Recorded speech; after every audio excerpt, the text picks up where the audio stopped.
Dear friends, in the endless flow of life, there is a simple yet profoundly deep truth that the Buddha taught. We become what we think. This is not just a mere saying, but a subtle and profound guidance regarding the nature of human consciousness. Every thought we have, whether positive or negative, is like a seed sown into the soil of our soul. This soil will nurture and develop these seeds, giving rise to the fruits that represent our lives and destinies. The mind, like an invisible yet powerful source of energy, has the ability to create or destroy. If we nurture thoughts of kindness, compassion, and wisdom, our lives will become peaceful and serene. Conversely, if we are engulfed in greed, anger, and ignorance, our lives will be filled with suffering and unrest. Thus, everything we think at every moment holds the power to determine the path we will take. Each person's mind is like a flame. This flame can be warm and gentle, illuminating our way, but it can also blaze and consume everything if left unchecked. When we dwell on greed, that greed will grow like a fire, pulling us into the whirlpool of desire and suffering. When we think of anger, that flame will erupt fiercely, burning both our souls and our lives. Conversely, when we think of compassion, that compassion will act like a gentle breeze, soothing all pain and sorrow. When we contemplate wisdom, the light of wisdom will shine, illuminating our path and helping us overcome confusion and straying. These seemingly insignificant thoughts possess tremendous power. Each thought we choose is the foundational brick for the life we are building.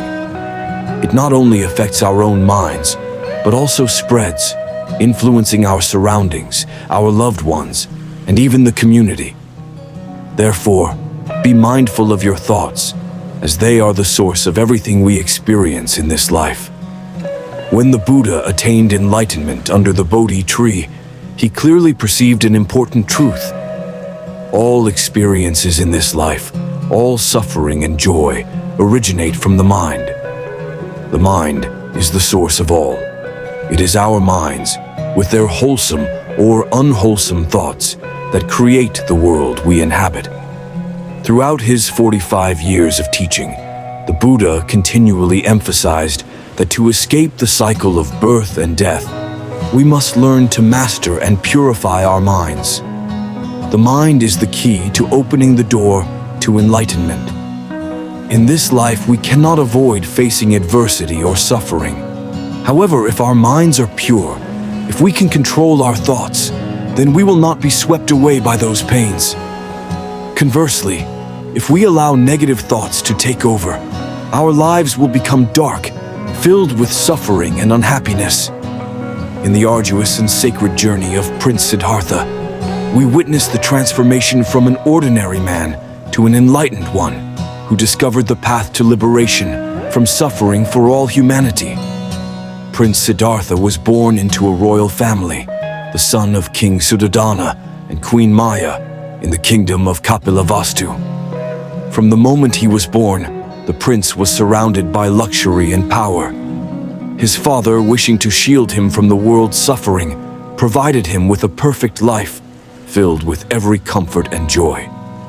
In the palace, the prince had it all: magnificent palaces, exquisite gardens, servants, and especially a beautiful wife, Princess Yasodhara, along with their son, Rahula.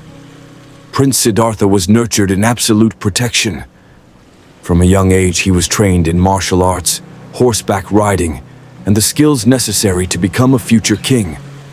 He interacted with great philosophers and wise sages, but this was not enough to satisfy the deep questions in his soul about the true meaning of life. Despite the seemingly perfect life in the palace, the prince felt that something was amiss. His soul was always troubled by the nature of existence, by the suffering humanity faced.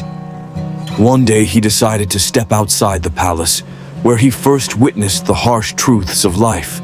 On his first excursion, the prince encountered an old man, bent and frail. He had never seen such an elderly person before, and upon realizing that aging is an inevitable part of human existence, his mind was shaken. He understood that everyone, including himself, would have to go through aging, weakening, and losing vitality.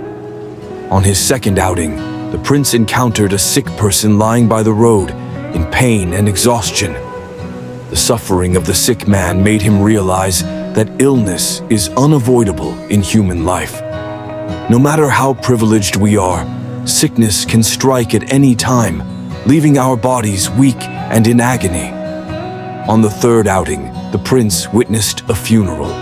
He saw a dead body being taken for burial, and the reality of death awakened in him a deep fear. Death is not just the end of the body, it is also the separation from everything we love and cherish. The prince realized that all beings must face death. No one can escape it. Finally, on his fourth excursion, the prince met a renunciate.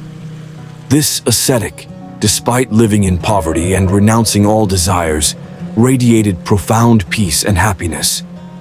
This prompted the prince to ponder, is there a path to transcend the suffering of aging, illness, and death? After witnessing these four scenes, the prince's heart was no longer at ease. He clearly felt that life in the palace, no matter how luxurious, could not conceal the truth about suffering. His mind illuminated with the decision to renounce everything in search of the truth. He chose to leave his wife, child, parents, palace, and all that pertained to royal life. On a bright moonlit night, as everyone in the palace slept, the prince rode his horse past the city gates, abandoning his luxurious life to embark on the path of truth-seeking. This act was not only a renunciation of material possessions, but also a renunciation of fame and power, letting go of everything that the world deems precious. It was an extraordinary act of courage, a bravery that not everyone could embody. After leaving the palace, the prince began his quest for truth. He learned from many renowned spiritual teachers of the time, but none could provide him with satisfactory answers about how to be liberated from suffering.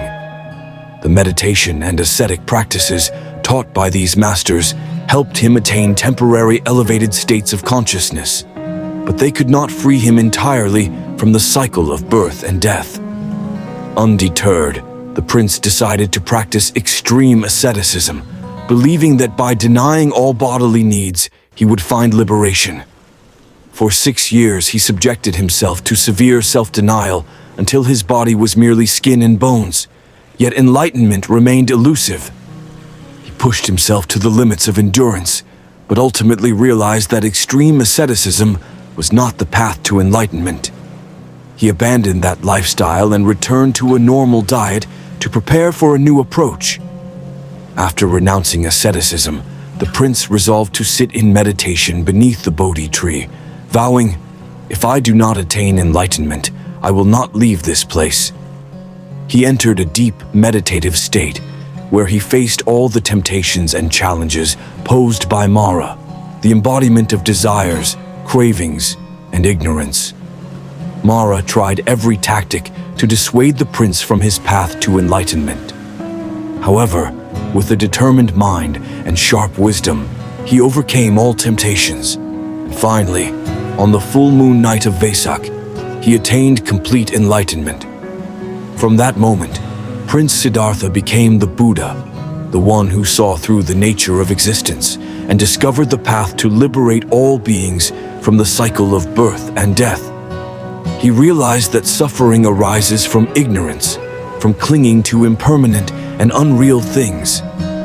Only by letting go of attachments and practicing the Noble Eightfold Path can people achieve peace and liberation. The Buddha was not a god with special powers, but a normal human being. But with a pure mind and wisdom, he controlled all his thoughts and actions. It was through controlling and transforming his mind that he achieved complete liberation from the cycle of birth and death. Therefore, we, who are learning and following his path, also need to reflect on our minds. Every day, we think about many things: work, family, life, and even worries about the future. But the important thing is, how are we thinking? Are we nurturing thoughts that lead to peace and happiness, or are we letting negative thoughts invade our minds? Now, I would like to invite you to practice a reflection on your own mind. Calm your mind, take a deep breath, and observe the thoughts that are present in your mind. Sit comfortably, close your eyes, and breathe deeply. When you breathe in, you know you are breathing in. When you breathe out, you know you are breathing out. We just need to be aware of our breathing without trying to change anything. Now let's go back to observing our mind. What thoughts are coming into our mind? What are we thinking about? Where are these thoughts coming from? Where are they taking us? Don't judge those thoughts. Just observe them. Be aware of them as an objective observer. If we feel that our mind is full of negative thoughts, try to plant a good thought in it. I will live with love and compassion. Hold that thought in your mind and feel the peace and lightness spreading throughout your body.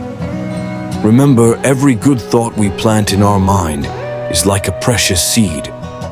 When we care for it, water it, and nurture it every day, it will grow into a strong tree, bringing sweet fruits of peace and happiness, not only for ourselves, but also for everyone around us.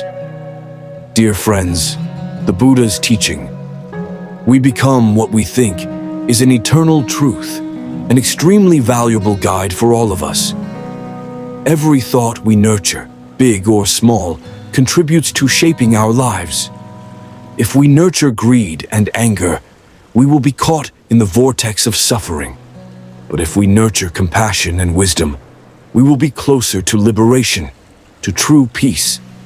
Life is not what happens to us, but what we create through our thinking, through the choices in each of our thoughts. Therefore, always be awake. Always contemplate to choose the thoughts that lead us to the path of enlightenment. Homage to the Buddha Shakyamuni.